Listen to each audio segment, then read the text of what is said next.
ladies. So I wanted to talk to you a minute today about aging gracefully.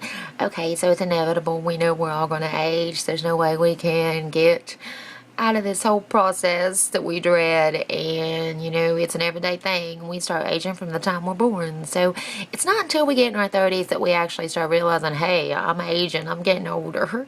When we're in our 20s, we're so used to just doing what we want and having fun and being wild and sowing our wild oats and just being crazy and doing whatever, forgetting to drink our water, forgetting to exercise, sleeping whenever we feel like it.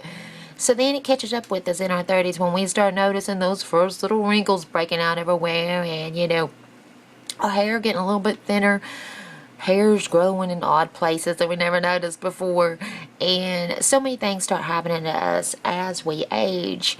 And so it's like, oh no, when did this happen? You wake up one day and you think, this isn't me. I'm a stranger. Who is this person I see in the mirror? And you realize, oh no, what have I been doing all these years? I should have been taking better care of myself. And if I would have been taking better care of myself, maybe I wouldn't look like this when I see myself in the mirror. So it's a little bit of a disappointment when we start getting those wrinkles and things start thinning out a little bit on us. And we get some spasmodic hairs growing here and there where it's quite unfortunate, it seems. But really, if you think about it, we can still age gracefully. Even if we feel we've made mistakes and we didn't do it right at first, we can still start that process today by aging gracefully. It's never too late. Really, it's never too early to start aging gracefully. So there are some tips you can take to help yourself stay beautiful. I know for one thing, when you get out of the shower, a lot of times when I was younger, I would do this. I would just take hot showers, and then I would get out of the shower straight out of the hot water. I didn't know any different, So after going to cosmetology school, I learned that when you get out of the shower, it's best to give yourself a cold rinse, your hair and your body, just because it closes up the hair shaft. It smooths it, and that way your hair is left looking smoother and silkier, more manageable, healthier, versus if you just get out after being in the hot shower. Same thing with your skin pores.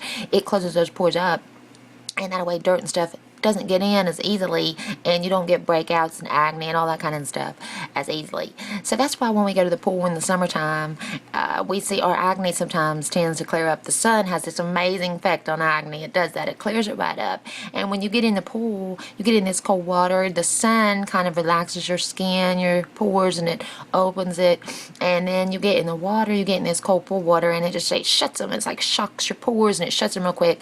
And this process of the sun opening them, and the vitamin D and all this good stuff we're getting from the sun, it's like it helps to purge our skin.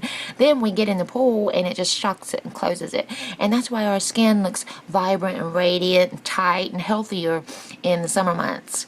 So in the winter, we can sometimes get a little bit dried out because we take all these hot showers to warm our bones, and then we forget to do that cold burst of water before we get out. Now, you don't have to make it too cold, but just a little bit cool, you know what I mean? And let it kind of flow right over your hair and your skin, and you will just glow and you will shine and you will be radiant. It's so much better than when you apply all that heat. Now, you also know this from using styling products, styling things like hair dryers and straighteners and curling irons. You know from using all this heat on your hair that it dries it and it frazzles it and it makes it get frizzy, right? Okay, so we know that heat has this effect on our hair when we use too much of it. Then it just kind of makes our hair seem a little bit unhealthy. So you can apply that same thinking to when you're taking a shower and not using too much hot water. Now, there's some other little tips like this I want to share with you, little all natural things like this that we can just do every day to age gracefully, and we will feel better about ourselves too. And we won't have so many regrets like, oh no, I'm this wrinkled old prune. Why did I do this to myself? Why wasn't I taking better care of myself? Why wasn't I paying attention? You know what I mean? So sometimes we think, oh no, but we don't have to. We don't have to have regrets of anything. Because like I tell my girls, today, you spend this day creating your future self. So however you want to see yourself in 30 or 40 years, you better start creating that person right now by taking care of her. This is the only body you got, and you got to take care of it.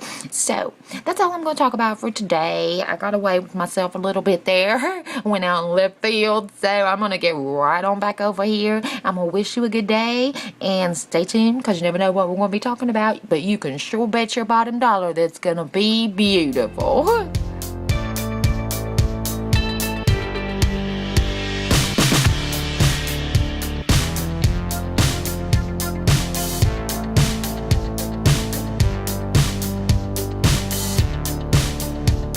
This is the only temple you got.